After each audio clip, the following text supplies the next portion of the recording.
Hey volunteers, welcome to our last quarterly training of the year.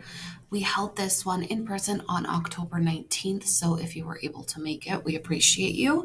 But this recording is for any of those folks who weren't able to make it in person. The photo on the screen is actually from the training itself. So we did the DRC and Central Africa Culture Corner.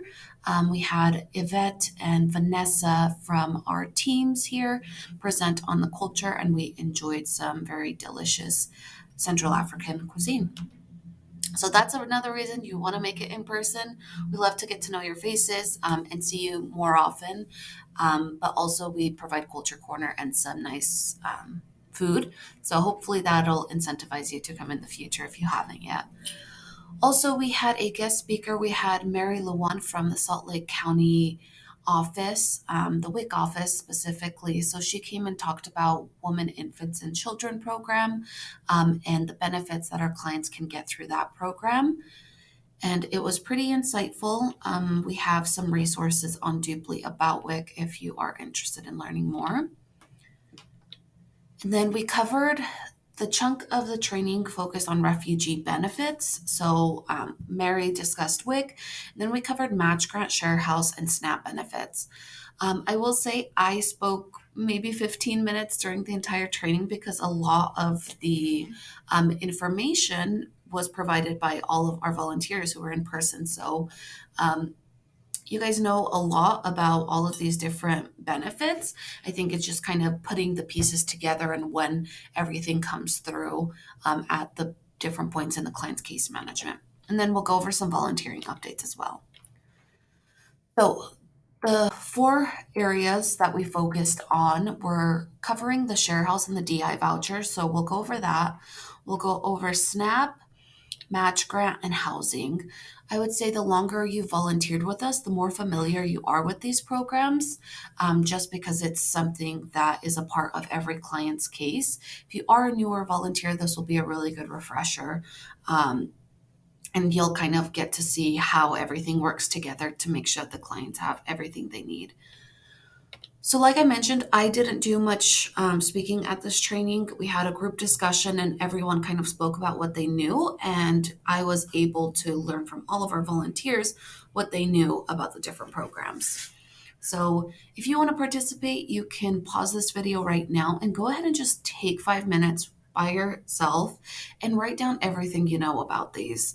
I think that'll be super helpful just so you can see what you already know yourself and kind of look for the answers for the other things that you're not so sure about in the training.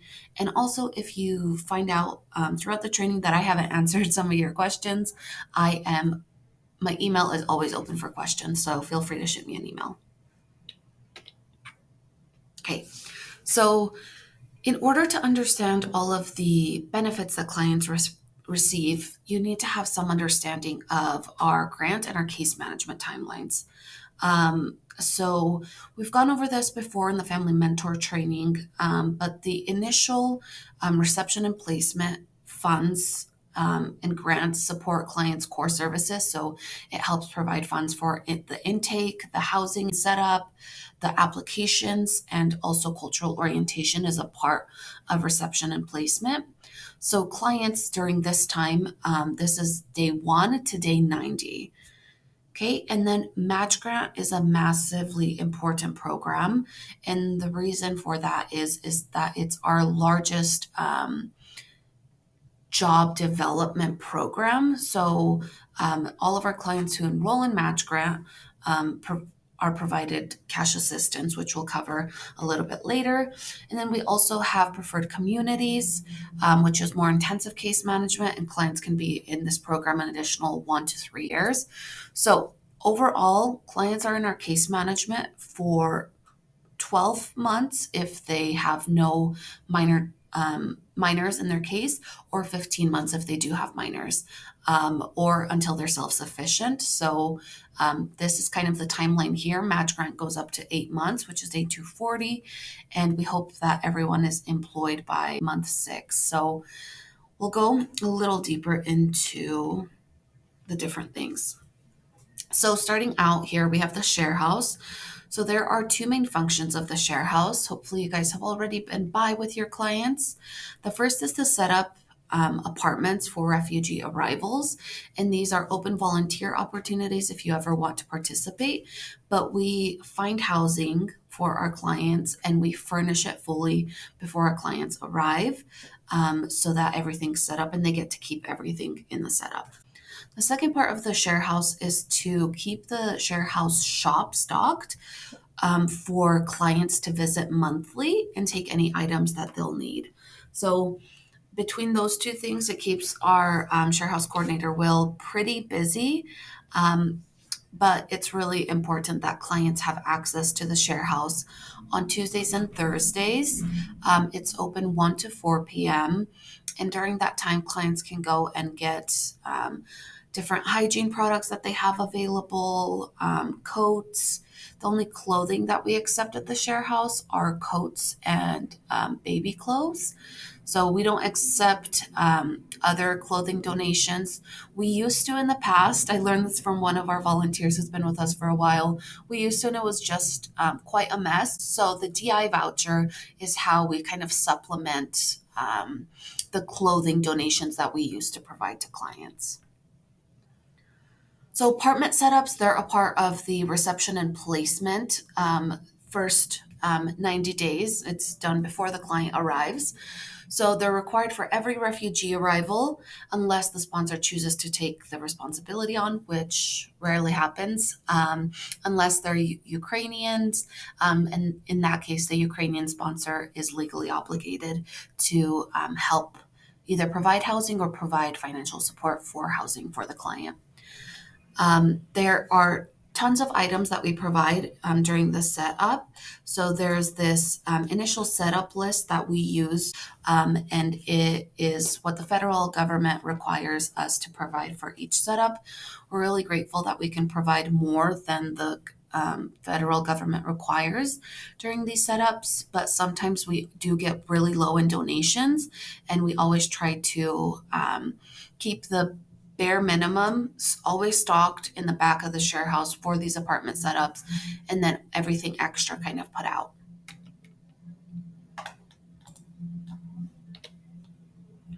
So the share house shop, I was mentioning it a little bit earlier, but every month for the duration of their case management, clients can visit the share house and get enough items for the month. So a question that came up in the training was how much stuff can they take?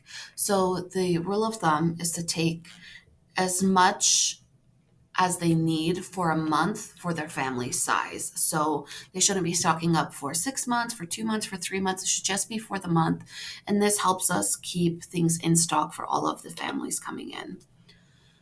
Everything is free of cost to the clients, but what is available varies on incoming donations. We are getting more things donated recently, which is really nice, but we were low for some time. So again, what's available varies. Open hours are Tuesdays and Thursdays from 1 to 4. And for some of our volunteers who have been with us longer, we've gone through a few different processes of what's required for clients to bring to access the share house. Right now, what we are requiring is for the client to bring a physical or a photo of their intake sheet.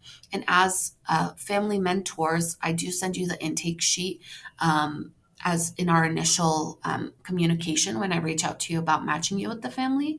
But if you don't have the intake sheet, feel free to reach out to me and we can always get that sent over to you so you can help the client access it on their phone. Okay, DI vouchers. So we don't provide clothing donations beyond coats and baby clothes. So the DI vouchers are meant to supplement the lack of us providing this. So we provide DI vouchers, and so DI is the Deseret Industries. It's a local thrift store. So every new arrival will receive a voucher for $25 per person. So regardless of their age, it's $25 per person. It's funded by an LDS Charities Commodities Grant, meaning that there is a cap on it. So the $25 allows us to equally distribute that throughout all of our cases. However, If there are greater needs that the clients have, we can always have you reach out to the case manager and request an additional DI voucher. But we really want to avoid that as much as possible so we can save it for emergencies when a family really needs more because they've arrived with so much less. As you know, working with your families, some are able to pack up a lot of stuff before they arrive in the United States, and some have a lot less. So the vouchers, clients should purchase the needed clothing with the vouchers, but they technically can get anything at the DI with it, whether it's a lamp or a rug, whatever they want, that voucher will cover it. But we highly, highly encourage that they get the clothing that they need because we really try to limit it to one per person. So the next benefit that many of our clients access, and I would say all of our clients access, is SNAP. So SNAP stands for Supplemental Nutrition Assistance Program, and it was also known before as food stamps, and people often still refer to it as food stamps. So this is the main program that our clients utilize to pay for groceries. And the way that SNAP works is every family gets a predetermined dollar amount loaded onto their electronic benefit transfer card once a month. The day of the month, it depends on the family's last name. So it starts with A and ends with Z. So if your client's last name begins with an A through, let's say D, I don't know the exact one, they'll get it earlier in their month, and then later alphabet last names will get it later in the month. So the EBT cards work a lot like a debit card would, in that you have a PIN that you set up, and when you go to the grocery store, anything that you purchase will be deducted from the amount. And again, it only covers grocery items, no hygiene products, no paper products, nothing else, just grocery items and some pre-prepared meals. So that's one thing to keep an eye out for is I've heard that rotisserie chicken sometimes is covered, sometimes it isn't covered, but I do know that Harmon's salad bar, for example, is covered. Some stores are very SNAP friendly and will label different items as SNAP eligible. So how much money the clients receive is based on their household size, their monthly income, and if they have any assets. So not only when clients start working can their SNAP benefits be reduced, but also if they purchase a vehicle, if it's above a certain dollar amount, it has to be reported as an asset, and that will reduce their SNAP benefits, which is very unfortunate because clients getting access to reliable transportation doesn't mean that they don't need help with groceries, but just the way the system works, unfortunately. If you want to help your client check their SNAP balance, the easiest way to do it is to look at the last grocery receipt and it'll say funds left, kind of like a gift card. It'll let you know how much you have left on the card. Or you can call the customer service number on the back of the client's EBT card and enter in their card number, and it'll let you know how much is left on the card. You can sign into the SNAP account online, but I would actually avoid doing this as it can lead to the clients then getting all communication related to their benefits online. And as a new American, it's very difficult as is to navigate all of these benefits, let alone having to go online to make sure you don't miss anything. Okay, next we're going to discuss SNAP eligibility. So with SNAP being an income-based assistance program, it's important to educate your clients on what they can expect in the changes of SNAP, when things change, when the benefits will be cut and when they'll be reduced. The first time that this will happen could be for any employment changes, and this is anyone in the household. If they begin working, the Department of Workforce Services will automatically send a reevaluation of benefits letter, and that must be completed and returned by the date that is listed on the letter. If it's not returned on time, their benefits will be cut, and we'll have to go through the process of getting all of that sorted out. And during that time, the family doesn't have access to their SNAP benefits. So it's really important to educate your clients about this and show them how to take a picture of the letter and get it to their case manager and work on expecting those themselves. Also, sometimes clients try to extend their benefits because we know it's really difficult to pay for groceries even with two incomes. So clients will, sometimes delay the communicating of a job to their case manager or volunteers, but DWS does get automatic notice of this of anytime they find a job. So it's better to get ahead of it than to try and delay it. There's also a benefit calculator. So depending on the family's income changing, you can access this resource. It's uah.org/calculator. And you can use this to determine the estimated total monthly benefits here in the state of Utah. So again, this is just an estimate. It's not exactly 100%, but it'll give you kind of an idea of what the clients can expect. Another thing is just determining what the threshold is for SNAP.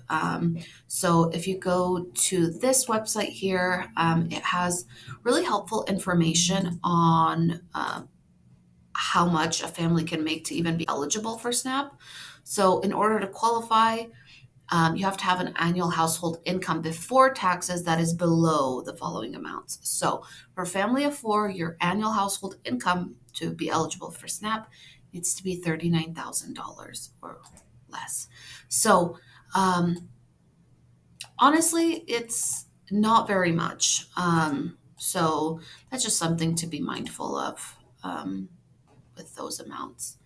And then there's lots of other useful information here. We always say it, but it's important as a volunteer to be self-sufficient yourself and take some initiative and look into some of these programs and learn more about them and how to make the most out of them. Another thing is there is a 6-month review for all anyone who has SNAP. So they're reevaluated every 6 months. And this is also sent through a reevaluation of benefits letter to the clients. And even if there are no changes, it needs to be completed and submitted. Or else that they're not going to get it in time and the client's benefits will be cut again. Sorry, I got a little bit distracted. I just realized I left this quote on from a different training. All right. So we're going to get into Match Grant. Match Grant is a hefty program, but it's really, really important for you to know everything you can about Match Grant because it provides lots of benefits to our clients, and there's a lot of expectations or requirements of CCS for our clients who are enrolled in Match Grant. So the first thing to know is that clients are enrolled into Match Grant between day 1 and day 30, and they continue in the program until day 240, which is the 8-month mark, or until they're self-sufficient, whichever of those comes first. Typically, I would say all clients are going to that 8-month mark, and which is really helpful because during that time, they're receiving lots of benefits.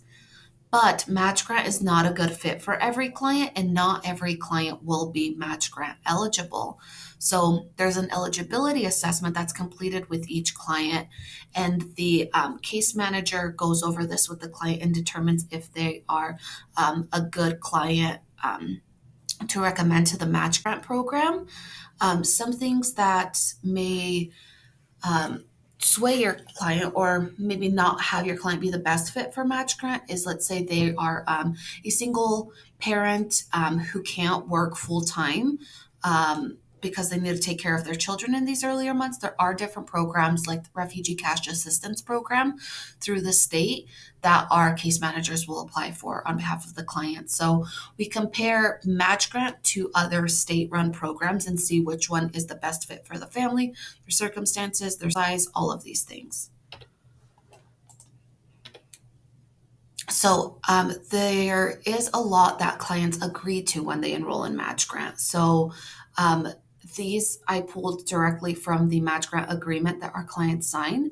So the first thing that they agree to is to participate in job readiness training and to work a full-time job as soon as possible to support their family and or their self. So this job readiness training, a lot of it is through our job developers here at CCS. So they will meet regularly with our job team. They also agree to apply for all jobs made available to them through the employment team, to take an active role in the job search and interview for and accept any appropriate job that is offered to me. And it also states that they understand that the first job could be a minimum wage of, unfortunately, it's 7.25 in Utah, but we do not find our clients minimum wage jobs for match grant. It's just not. It doesn't make sense for clients to be on minimum wage in this program. But I may be required to work the overnight shift, weekends, and or holidays at my job. So it's just kind of trying to educate the client about what this first job might look like and making sure that they understand that it's really important to accept a first job so that they can build their resume here in the United States. They also agree to learn how to use public transportation so they can travel to their job. And they also agree that their home and maybe further than an hour to get to their job using public transportation. Another thing is that they agree to communicate with Catholic Community Services and their case manager and job developer on a regular basis and to report all job search activities. So if they apply for any jobs on their own, they agree to communicate that to our job team as well. So, like I mentioned, they work with job developers in-house, so they'll interact with them regularly. Our job developers take our clients to their interviews very often.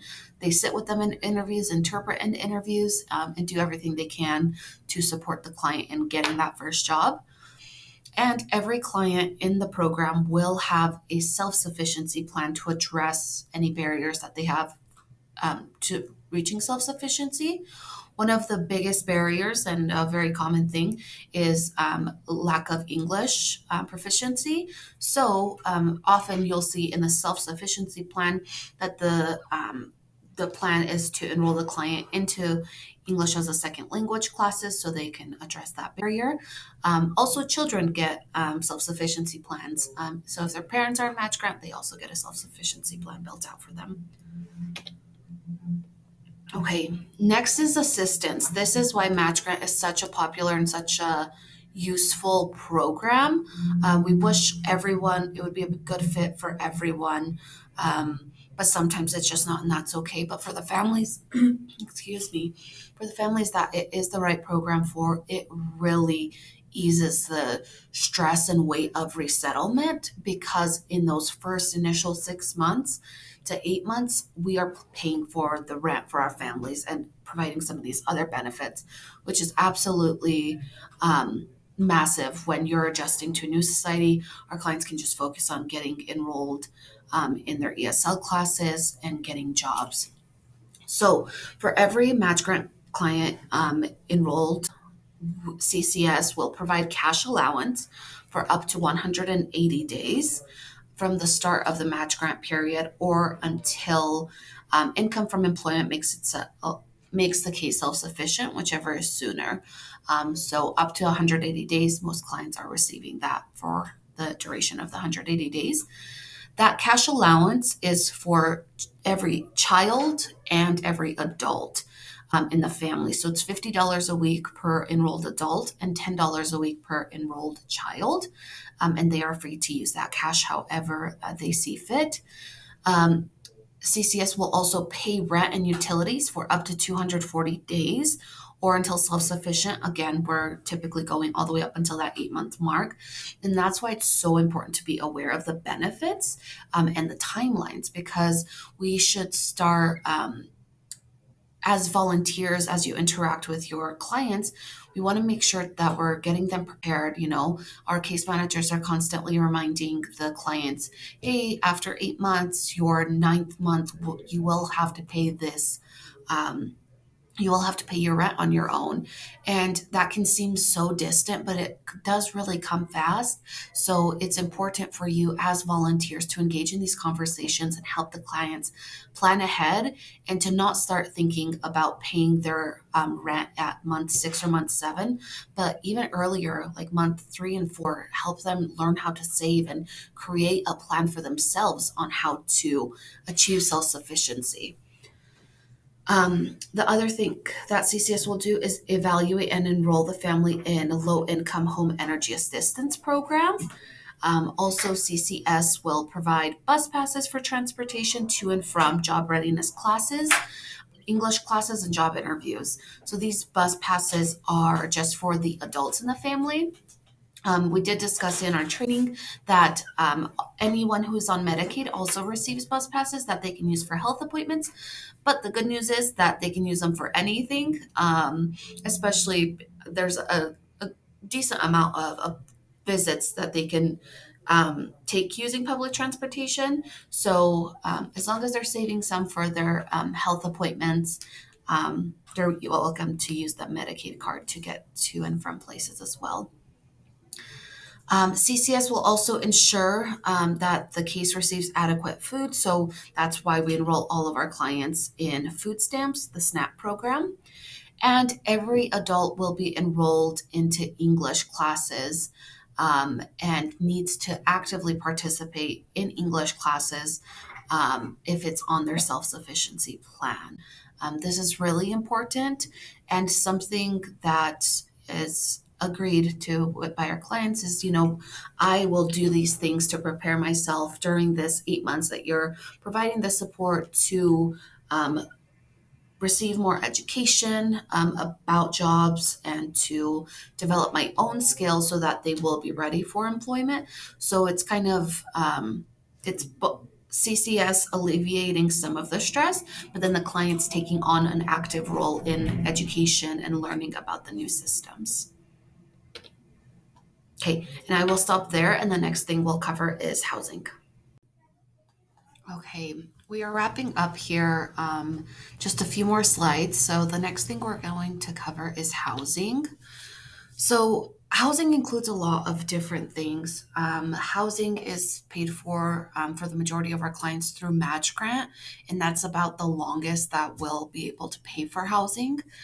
So our match grant clients definitely get the greatest benefit for us supporting them through paying their rent. But every client, we will have our housing team find affordable housing for them and help them sign a new lease. So that lease, if the clients don't already have a copy of it, one can easily be requested from the housing team. And that's something that you can help your clients go over so they're aware of when their lease ends and any responsibilities that they have if they break the lease or anything like that. Um, Clients will be responsible for finding their own housing after that initial lease ends, or if for some reason they want to move beforehand, they will be responsible again for finding that housing, even if it's before this initial lease ends. So, some people have had questions, and said they're still in your case management. Why can't the housing team support them in this way? Unfortunately, our housing team only is funded through the reception and placement. So that initial housing is really all that we're bind on helping our clients find. But I will say that if questions come up, there's issues, things like that, Justin Wilson on the housing team is really, really helpful and really does go above and beyond to make sure that families are comfortable in the space that they're in and tries to do everything he can to support clients as they transition. So, ways you can support your clients in finding that second housing is searching and touring apartments with them, contacting landlords, applying for homes, and doing the physical moving.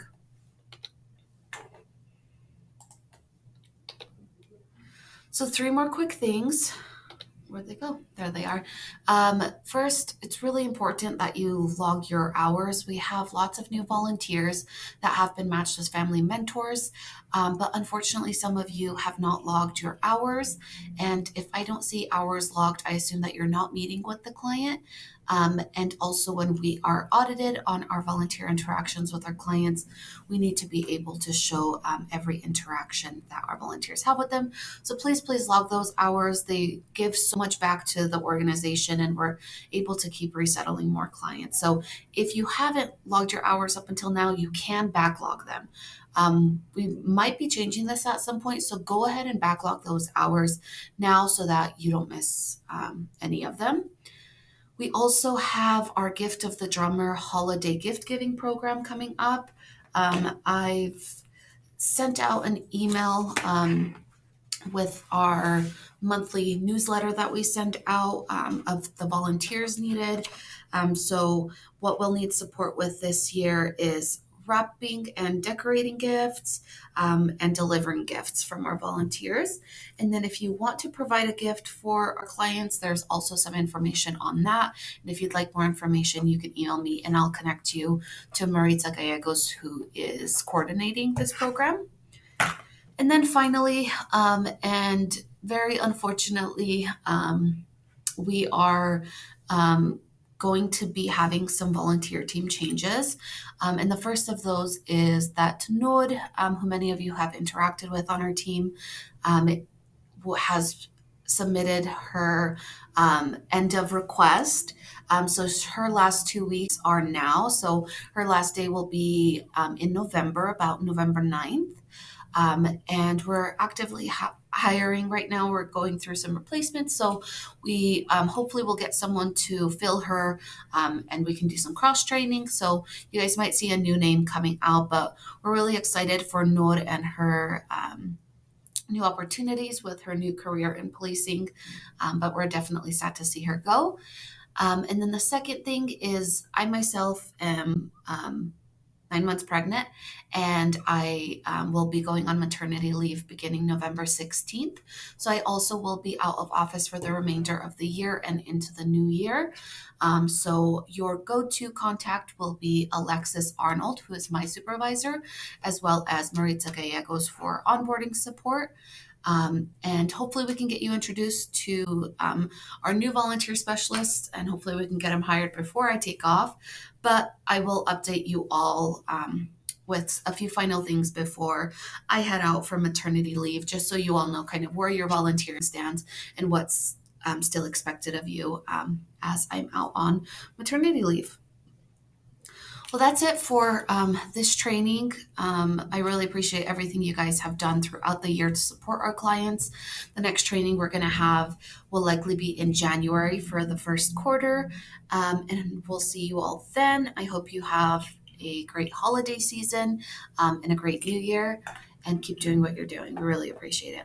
Thanks so much.